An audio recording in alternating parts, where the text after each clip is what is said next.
So, I know I don't usually talk about smaller features in Valhalla, and I usually wait for big, substantial bits of news to come out, but something's come out recently about dialogue options in the game, and how we can sort of choose a more canon path for Eivor, I suppose. So without further ado, let's get into what this actually is, and what I think about it.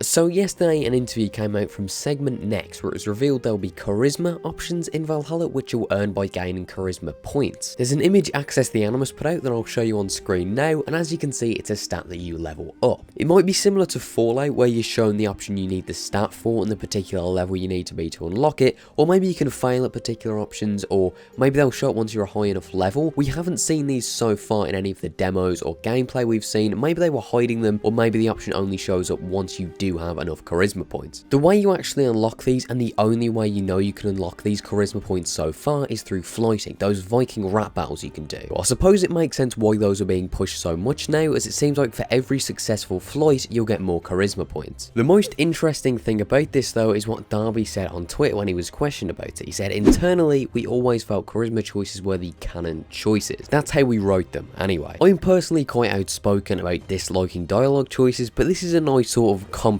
So many fans who don't like dialogue choices have been asking for a sort of canon mode, or for the game to tell you which choices are canon, and it's a compromise. It's another case of Valhalla making the best of some rocky foundation. It's quite sad we're now at a point where Viking rap battles are mandatory to play the canon version of the game. It's an improvement, but here we are. The way I see things is this is another reason why choices simply shouldn't exist. If we know the canon that Darby intended, surely that devalidates choice and takes away from fully investing in this canon story. I really hope after this Ubisoft stop clinging onto this illusion of choice that simply doesn't exist and commit to one canon story, as Darby's sort of half doing right now. I think that with Montreal 3 being led by creatives that care a lot about narrative and character, that these would be fairly easy to access. Personally, I'm really glad these exist because I can hopefully do the odd flighting battle and then play the story as intended. This just makes it even more baffling to me that dialogue options still exist. I get what Ubisoft are doing, but this just makes them feel even more pointless than they were in Odyssey. Another small thing I thought I'd throw in this short sort of summary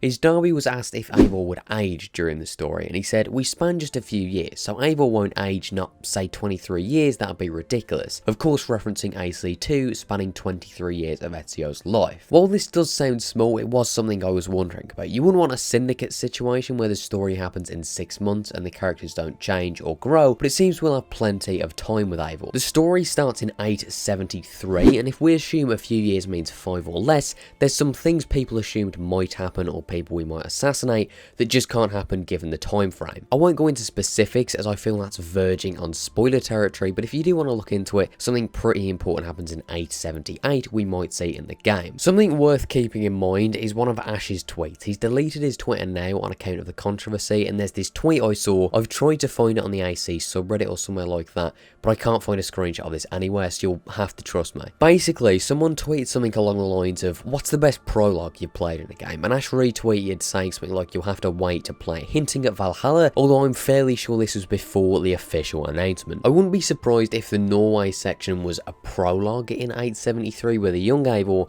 and then we skipped ahead to maybe the mid-890s and then go to England, so the game could encompass a fairly large event. That does feel a little bit late though. Another option is that we don't play as Eivor and would play something like the Raid of Lindsey Fan. I could see that happening to sort of set up the Viking presence in Britain, but it's really up in the air right now. So yeah, I know that was a short one, far shorter than my usual content, but I thought these charisma options were pretty big news that isn't being talked about much. I'd be interested in hearing what you guys think about them, as opinions are kind of split. Some people are annoyed you need to do side activities just to play the canon story. Some people are just happy there is a canon story, and I want to know where you guys fall. Either way, if you enjoyed watching, maybe leave a like, and if you didn't, maybe let me know why. Thank you guys for watching, and I will see you all next time.